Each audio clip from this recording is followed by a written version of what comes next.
The morning session is Raf Bocklandt from the University of Amsterdam.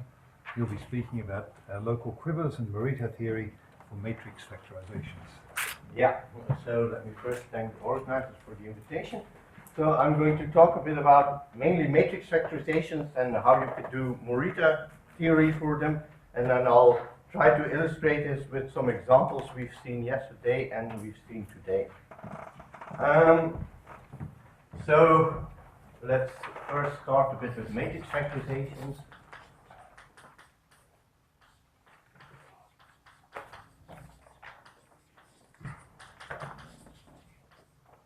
Or in physics terminology, Landau-Ginzburg models.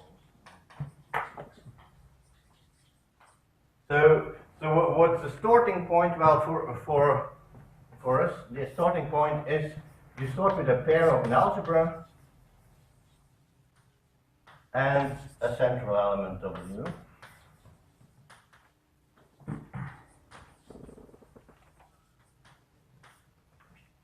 And to this data we will associate the category of matrix factorizations. And so the category of matrix factorizations, MFAW, well, this has its objects.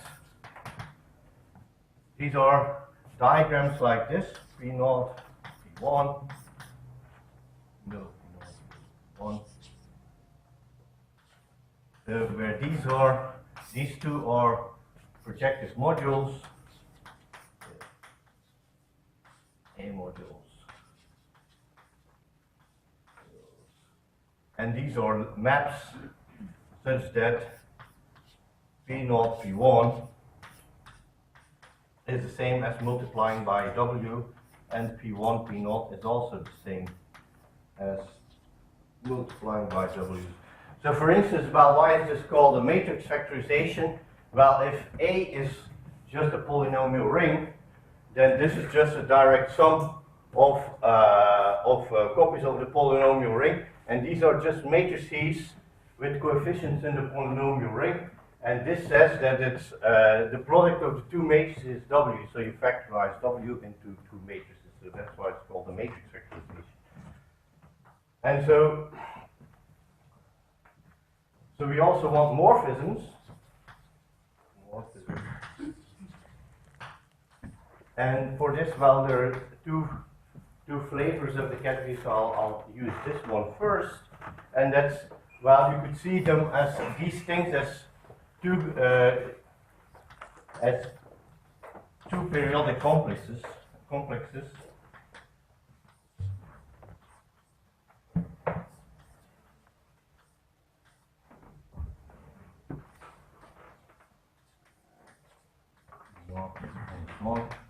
And then you want morphisms of complexes.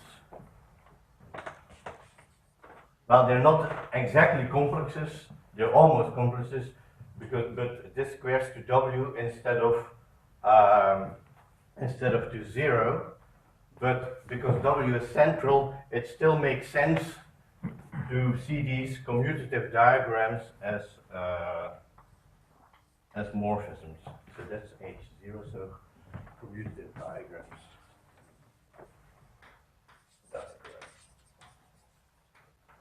Or what you can do is you can do the following. So you can construct this category, so with this A, W, and the objects are the same. Right? Same. But now a home P bullet or Q bullet is a direct sum of all ordinary A algebra homomorphisms between all Pi and Qj, but I and J are 0, 1. So you now take not just all commutative, not just the commutative diagrams with all possible morphisms, and then you put a D on this, which comes from commuting with, so df is, let's write it like this.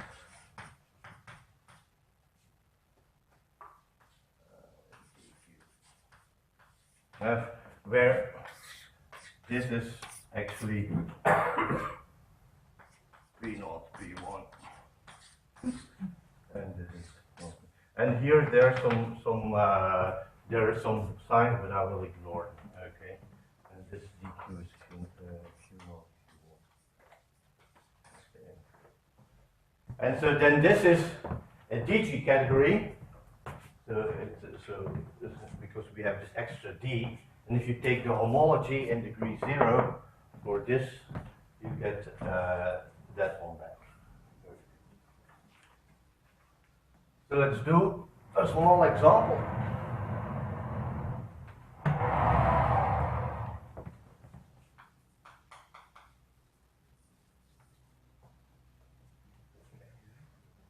So we take the pair Cx and then x to the power n. Okay. And then of course, well, how can we factorize x to the n? Well, we can factorize it as x to the I. So we put, let's call this ring R. So we put R here and R here, and we take the maps x to the I and x to the n minus I. Okay, and this then is this here back again. And if we, I'll do x to the I plus 1.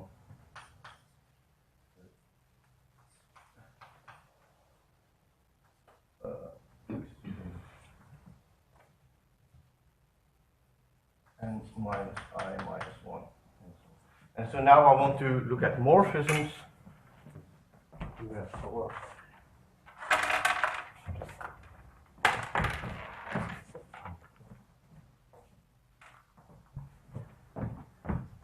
So actually I can make a morphism like this. I multiply by 1 here and by x here, and then I got a morphism, and I got also one in the opposite direction, where I multiply by x here and by 1 there. Okay, and so actually, so if I call this one V, the matrix factorization, let's mi, and this one mi plus 1, then you see you have mi plus 1, mi plus 2, and so on, and then you have an arrow in that direction, and arrow in that direction, and so on and so on.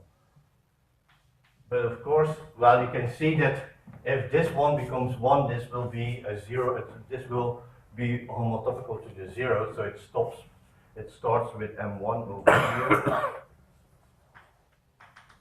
and it ends with n minus 1 over here. And if you then work out the endomorphism ring of the direct sum of the ni's, well, this will precisely be the pre-projective algebra of type E1. So this is quite a nice relation with the previous. Okay. So why are these important? So why are these MF? Raf, is that the pre-projective algebra for type AN quiver or for that double quiver? So for that, for the purple quiver, so for the single quiver. Okay. But it's worth saying which A it is, just to get the indexing right. Which A it is? So it's A-1. so it's A n minus 1. Yeah. It's not the extended thinking quiver, it's just an ordinary thinking quiver. Okay. And this is degree, so maybe it's also important to stress that this is the degree 0 morphisms. It's this part. So if you look at the degree 1 morphisms, well, you can also calculate, you have to keep in mind, of course, that m1, if I shift it by 1, I get n minus 1. So that's how you recover the degree 1. So this one is in fact m1 shifted by 1. And then that's how you compare. So why are these things important?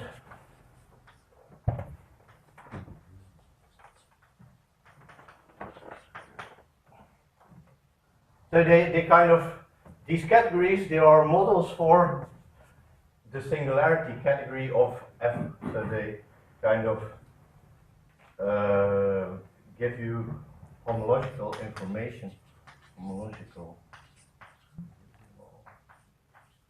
information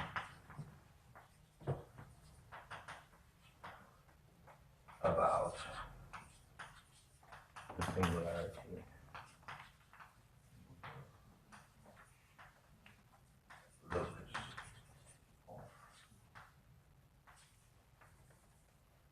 Well, yeah, so if, let's say, so I'll put an if here, if A is, for instance, this is a polynomial ring, then this will give you, information about the singular locus of f minus 1 of 0 as a subset of C to the, let's say, n. Okay, so that's why geometrists might find this interesting. Well, this is also interesting for algebras because it tells you about the Pauli modules.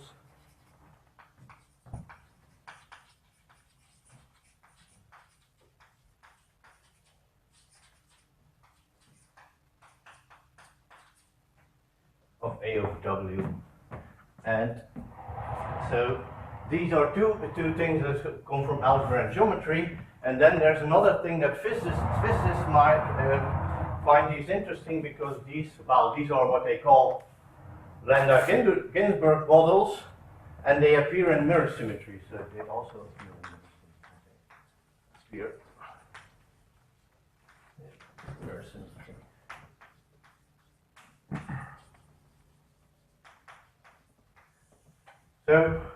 So let's tell something brief about this.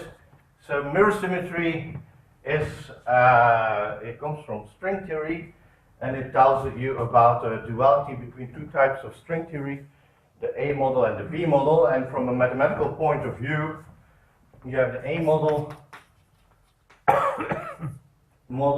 So what does this do? This is the symplectic geometry of a symplectic manifold. So this is symplectic geometry. And the B model is algebraic geometry or complex geometry.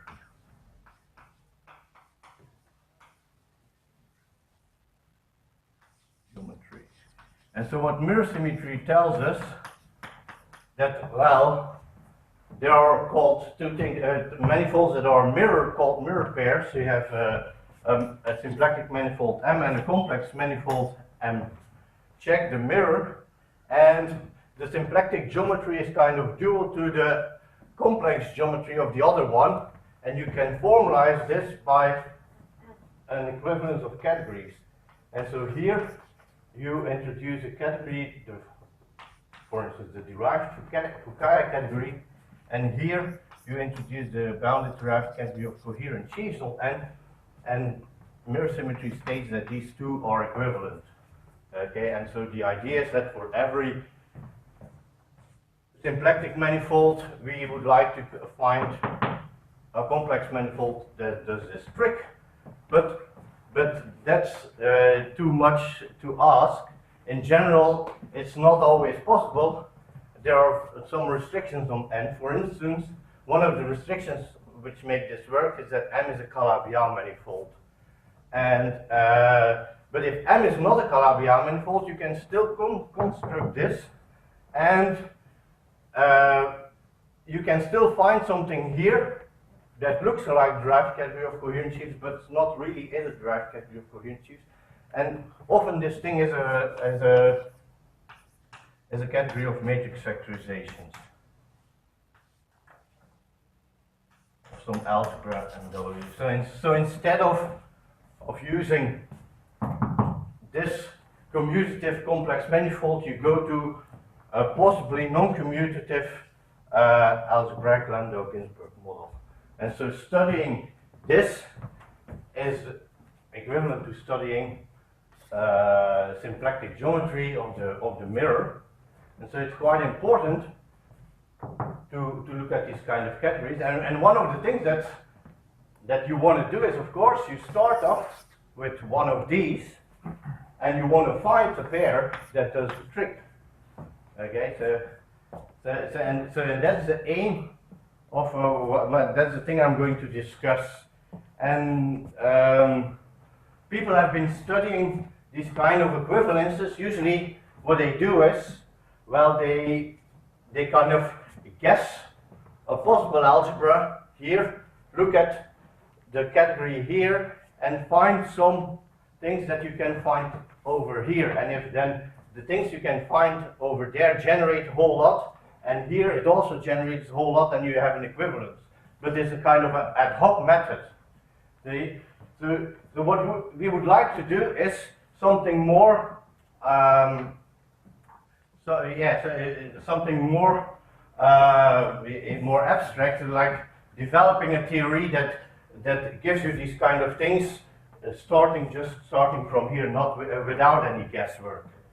And there was a recent paper on the archive that did this for certain Fukaya categories, and so the paper by Cho, Hong and Rao. What are the properties of M if it's not Calabi-Yau? What? You said M. Yeah, so the point is, if M is not Calabi-Yau, then this cannot be. So this is a triangulated category with a shift, but this shift is, well, if it's not Calabi-Yau, the shift will be periodic. So if you shift twice, you will get the identity.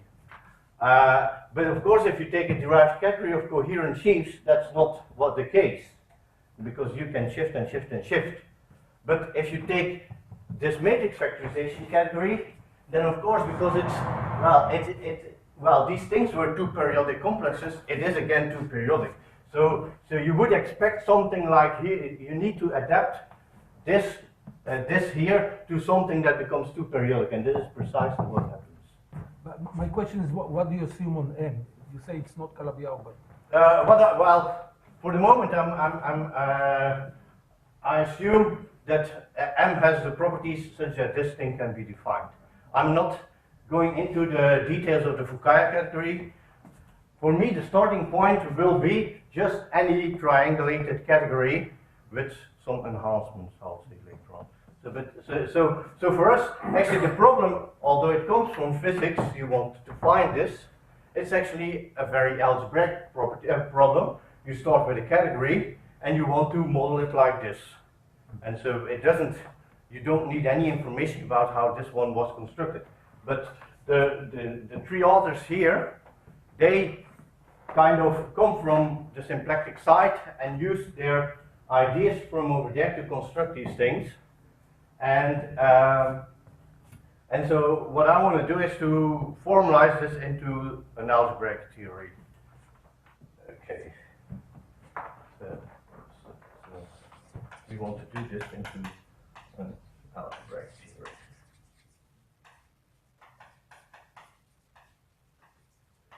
Okay.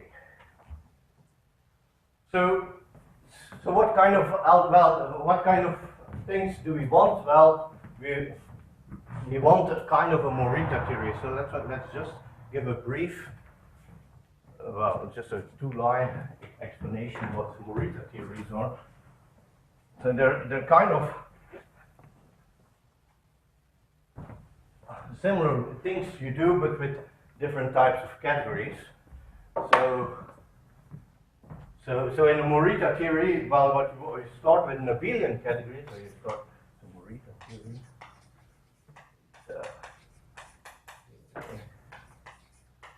So what you start off, instead of with this Fukaya category, you start with an abelian category.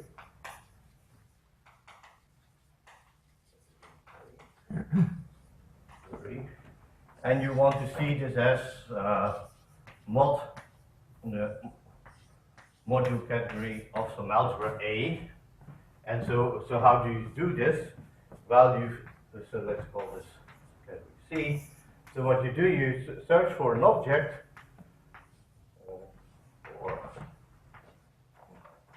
object P, and then you can construct a functor from this to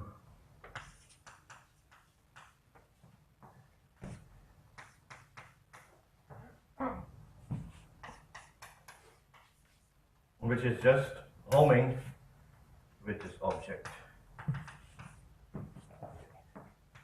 And then this gives you a nice functor, and you want to know when this is an equivalence, and so it needs to be in it needs to be fully faithful and essentially surjective, and you can check these things that this happens when this is a projective generator.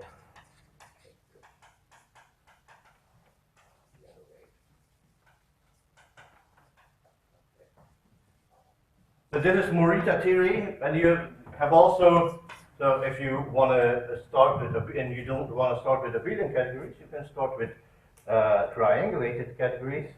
Then you have tilting theory.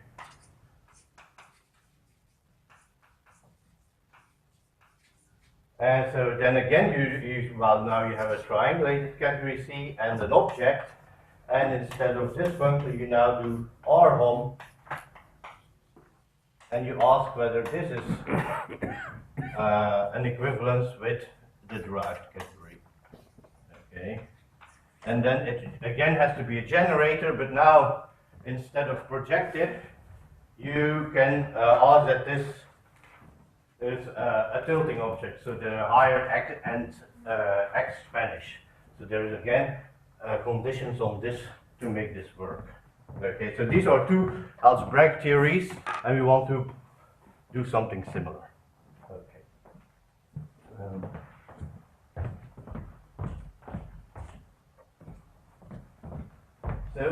So, and to do this, I want to give you a third example of a similar theory that has a more geometrical feeling to it.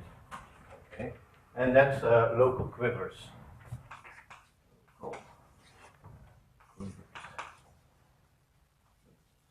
Okay. And so local quivers is the following. So so the idea is you start with an algebra.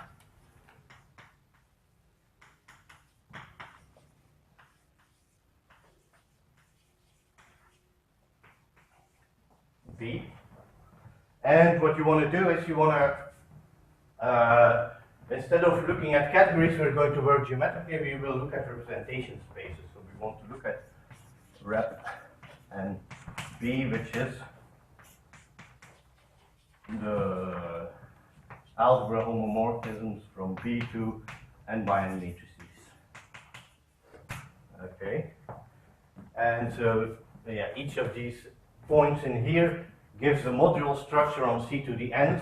So these are n-dimensional modules, but of course different maps can give you the same module, and to accommodate for that, you have an action of the base change, the general linear group. And so the picture is like this.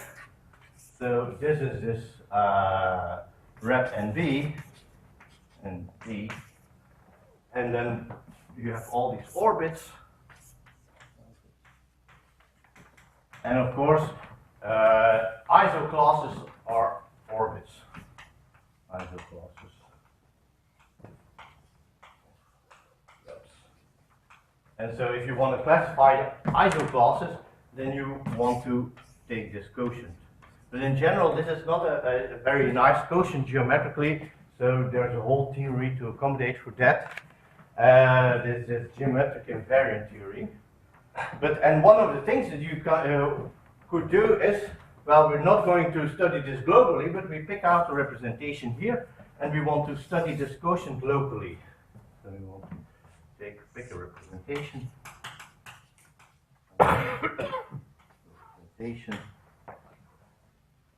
Let's call it S, and we want to study this thing locally around S. And the nice thing that you can do is that you can use quiver representations to study this thing. So the idea is, so let's suppose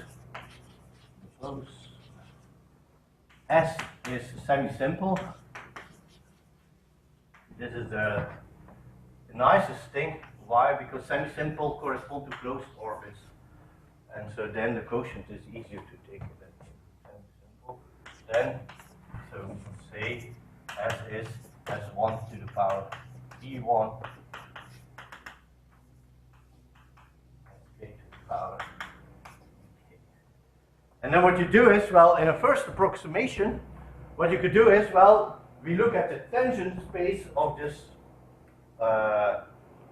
at this point, and on this tangent space, you have the stabilizer that acts on this tangent space. Okay, and so kind of the tangent picture, tangent space picture.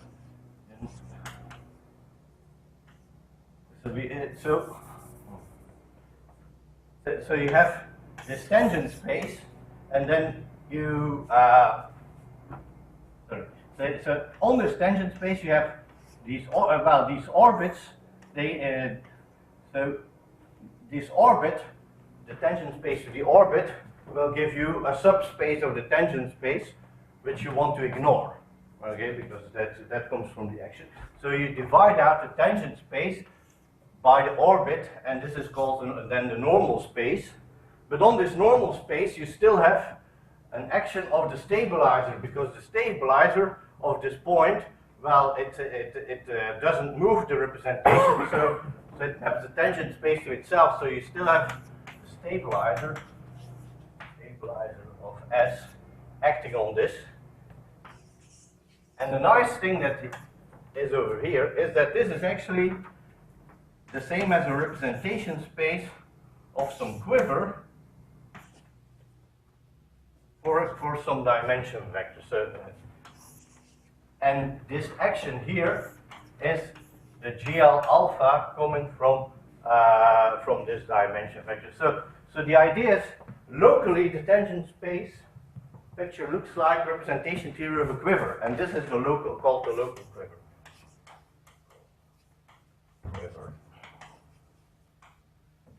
And how do we find this local quiver? Well, so it has for each simple a vertex. So it has a vertex for each simple.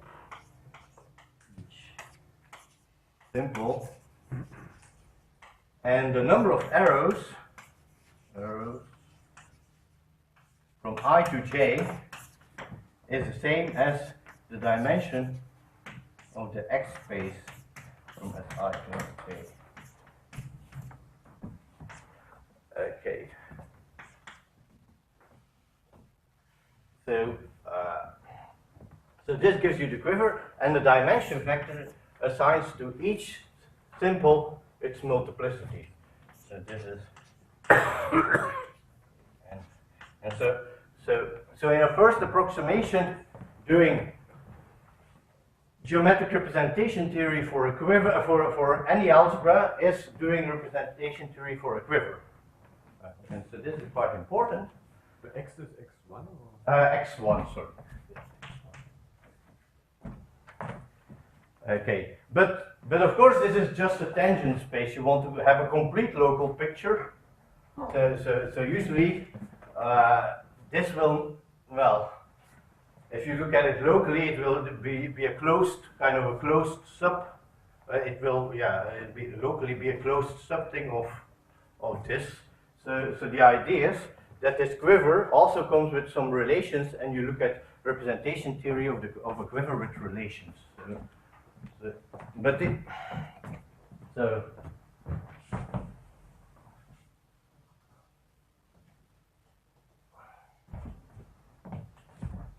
fact, the full local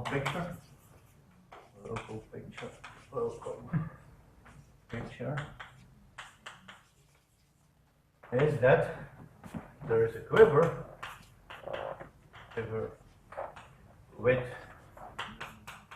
relations relations such that locally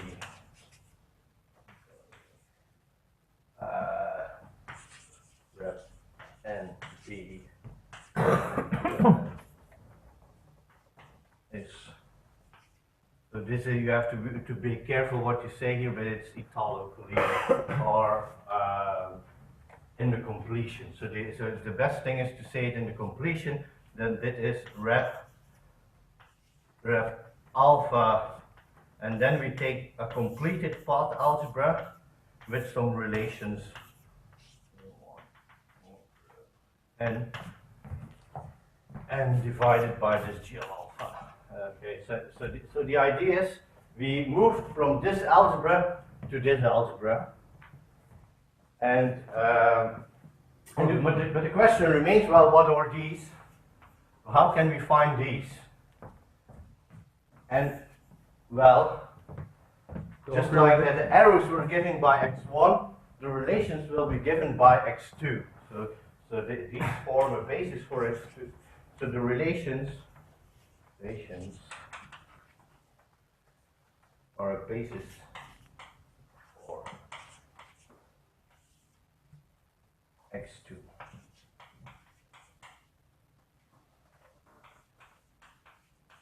Okay. And then, how can we find expressions for these relations? Well, then you have to look at the ring structure of this X ring. So, and what you see is that if you got two arrows A, B, and you multiply them in the X ring, then this will give you a sum of degree 2 elements like this, and then from these coefficients here you can deduce the coefficient of AB inside rho.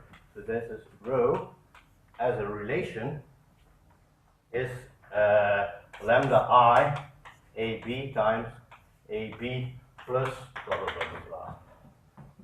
Okay, so the product in the X string gives you the degree 2 part of the relation. And if there were only degree 2 parts in the relations, then we would be happy. But of course, in general, there are higher degree parts.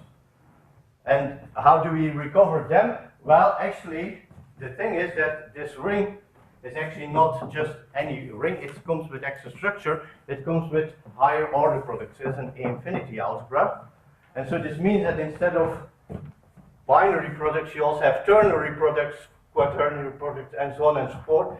And the same rule is as for the binary product holds for the higher product. So if you have a quaternion product between A, B, C, and D, that gives you a relation here, a coefficient with a relation, then this coefficient will appear for the monomial A, B, C, and D. And so the X structure gives you a way to, so the A infinity structure on the X string gives you a way to recover this. Okay, good. So,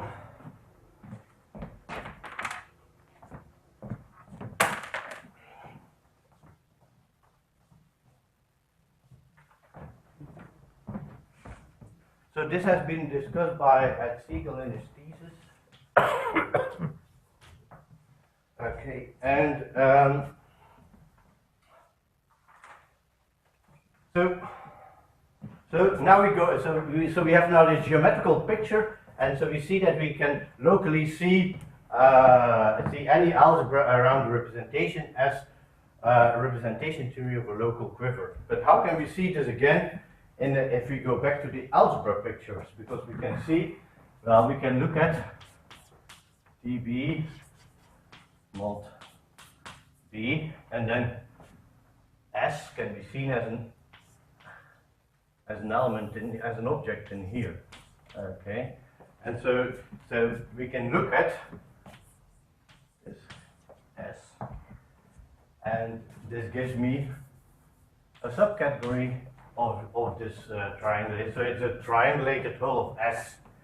Okay, and so when we want to see this, so the question is, can we use this local quiver or this X string to see to describe this piece of the category? And indeed, that's the case. So we have this X string E X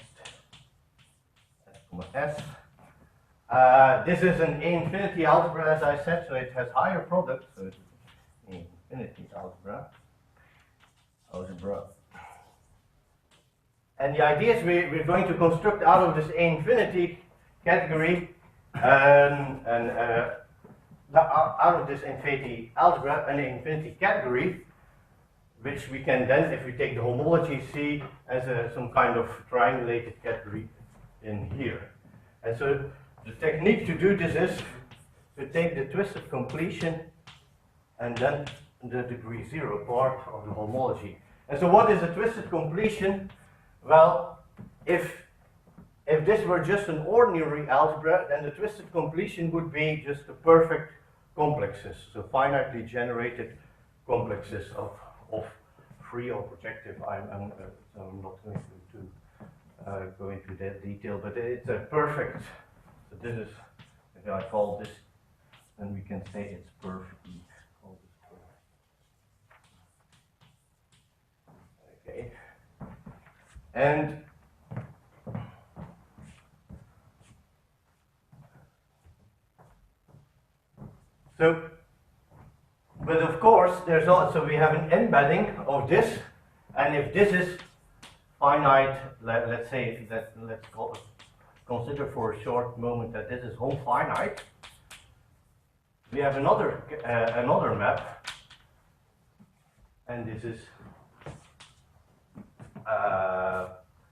well, you can take home bullet. Don't you want to take all direct summands as well? Yeah, you want to say, yeah, so, yeah, you have to take, so the point is you have to not consider this as an algebra, but as a small category for which the objects are the vertices. That's, if you take, so you have to be a bit careful here. But, just after taking all the twisted complexes over this algebra, you also want to take direct summands in order. Yeah. So, but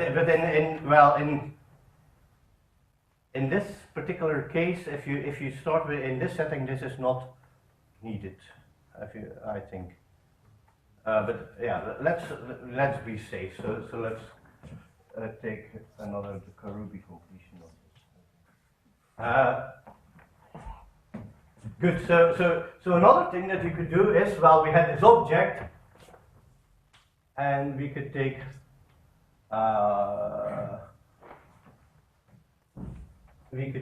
home as with this object, okay, and then we end up in, then we get a finite dimensional E module.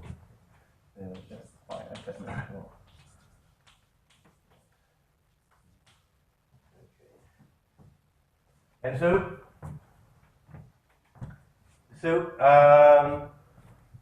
we have these two things and two functors.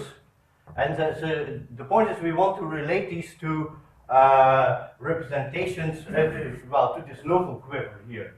And the idea is you use some kind of Koszul duality. So the point is where we want to end up is we want to so what I want to do is, well, I want to see this is the perfect of a Koszul dual, and this is then FD mod Koszul dual. Okay.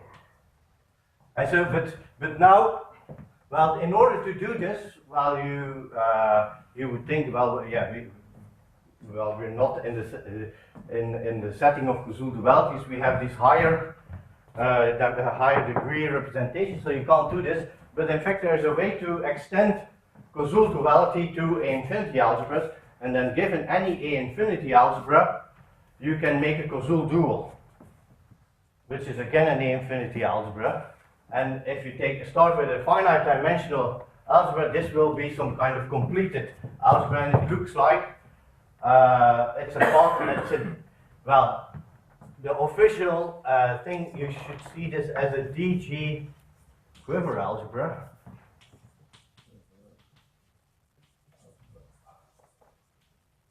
And you take a completed,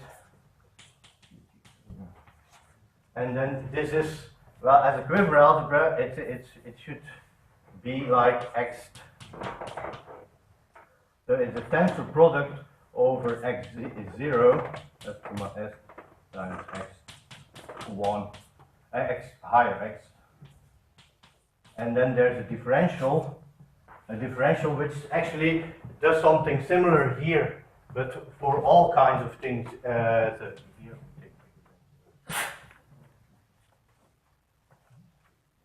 So it's a DG algebra.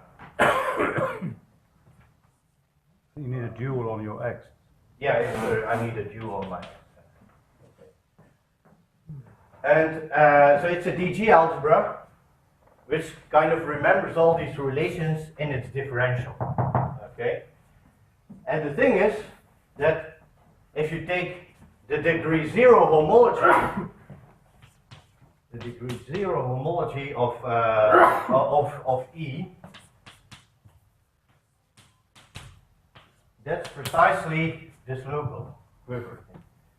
So the point is now, we start from this category and this object, then we can make this, and then we can interpret this as complexes over the Koszul dual, and then go to interpret this further as complexes over this 0 degree part. And so we started from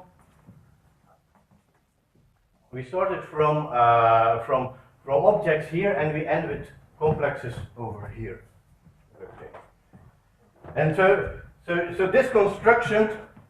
How much? I've got so much time.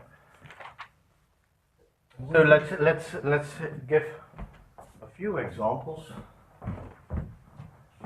how this ties in with Morita theory and the tilting theory and so on.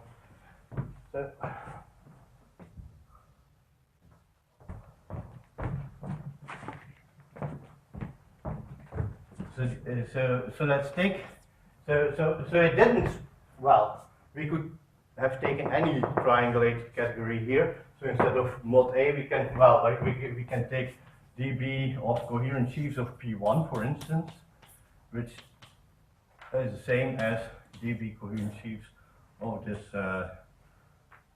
dB mod of this quiver. Okay, and then what kind of objects are in there? Well, for instance, you can look at a skyscraper sheaf. Sheaf.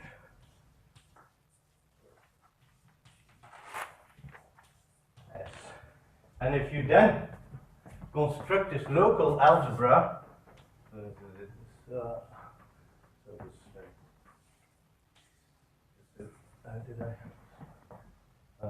I erase that? So this local algebra LS being this.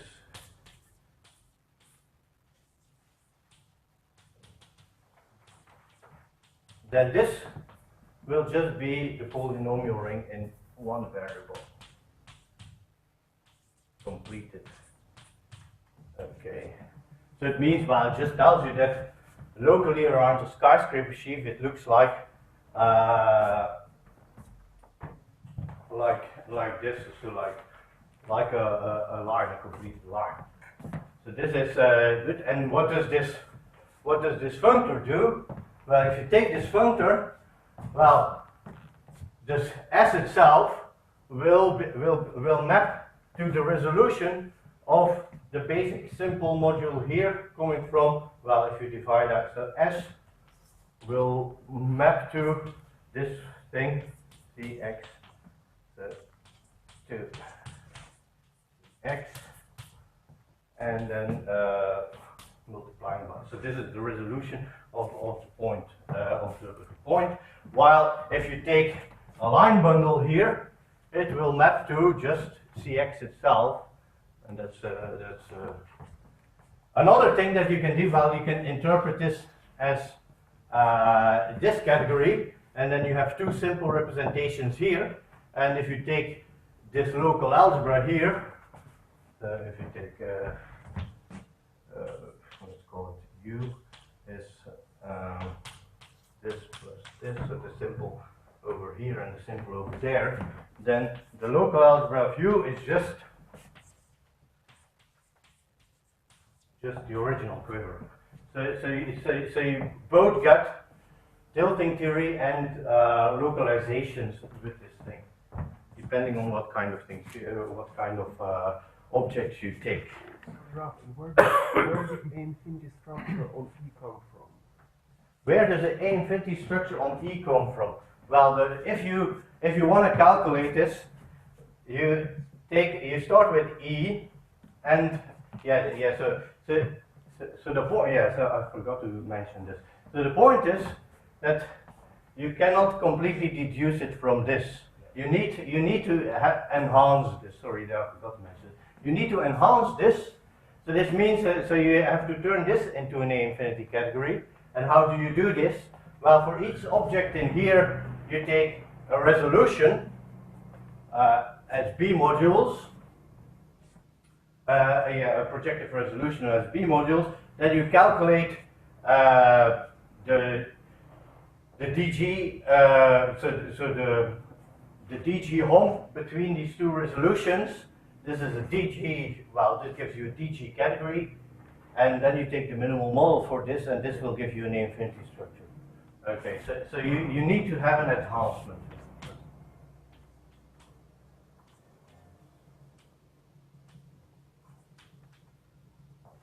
Okay, so this is the example. So now we want to go back to the original thing here. So how can we use this idea to do something like this? So what we want to do now is start with an object in here, and then use this to define a functor to something over here. And so the idea is, well, we have to find A and we have to find W, okay? And then we have to see how this functor goes, but we will kind of do an analogous thing to what we did here. So, and the important point that happens here is that, well, in this case, now this is not Z graded anymore, but Z2 graded. Z2 graded, so everything in here is Z2 graded, and on this side it's also Z2 graded. So this means that x0 is the same as x2, and so if we reconstruct these X algebra, so this means, well, we saw that x2 was the relations, but x2 is also x0. So there's a special relation in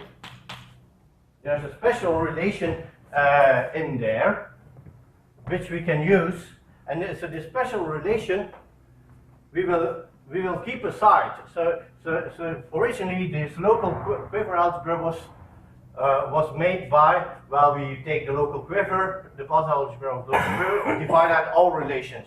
But now we keep this special relation aside and use it as a W. And using the A infinity axioms, you can show that actually this relation is central in this ring. So this is a kind of a new local model, which is the local quiver divided by all relations where rho is not equal to the rho of the rho corresponding to the identity, and that this is the rho corresponding to the identity. Okay, and so then we can again do this, and the construction goes exactly the same way. And what we see here is that if we do this construction, but now because we haven't divided out this one, this will not be a complex anymore, but it will be a matrix factorization, because we haven't. So if we in the complete local ring where we added this, the d in our complex squares to 0, but now it will square to row 1. And so this method will give us a matrix factorization. So we have in fact generalized all this thing to a function from here to here. Okay. So let's end with some small examples.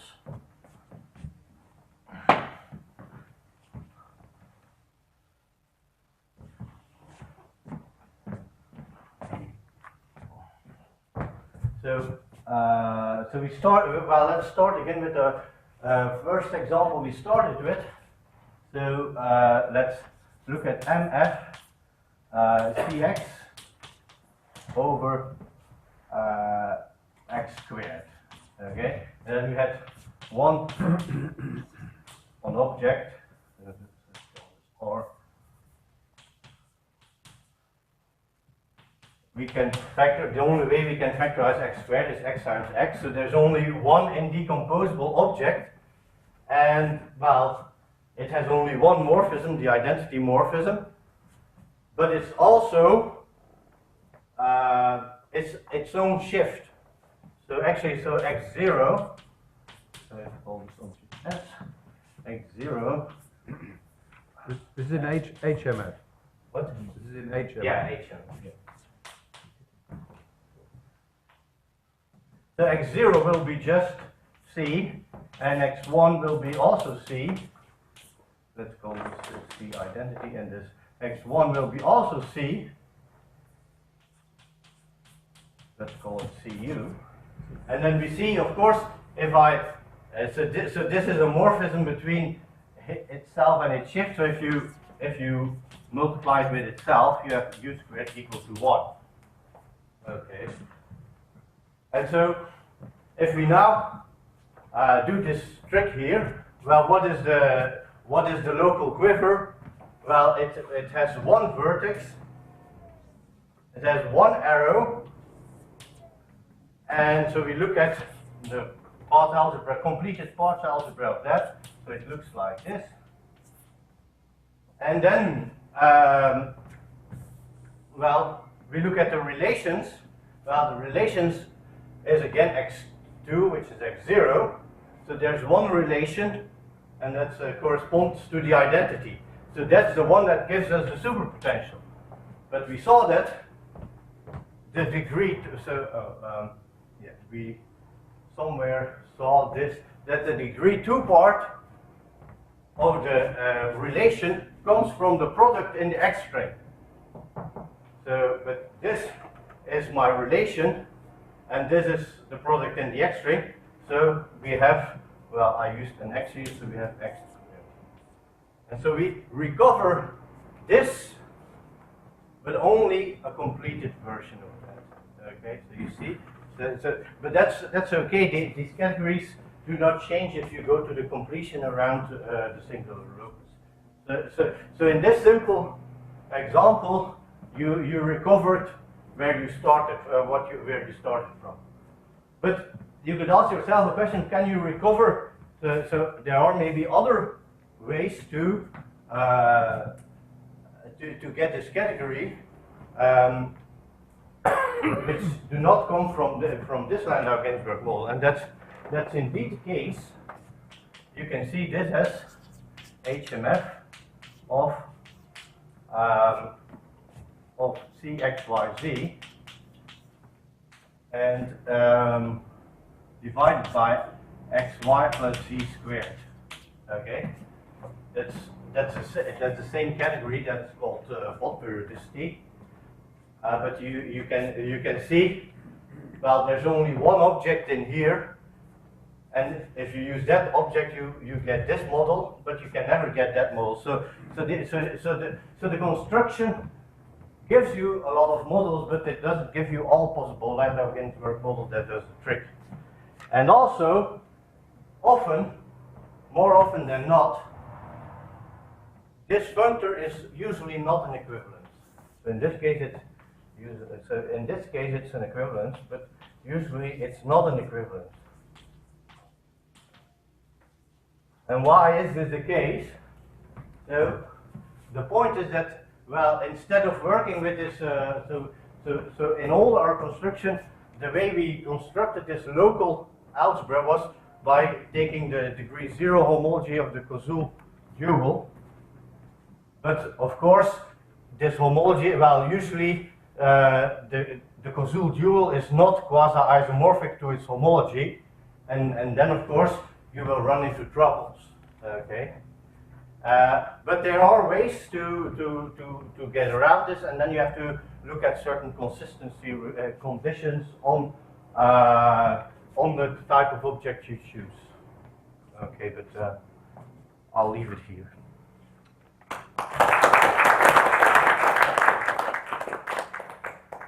Yeah. Going back to your example with P1 Yeah. and the Uh-huh. Kronecker quiver.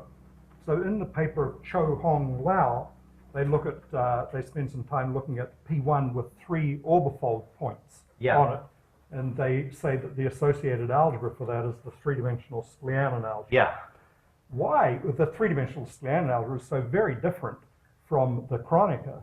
Yeah, because algebra? Why should it be so different?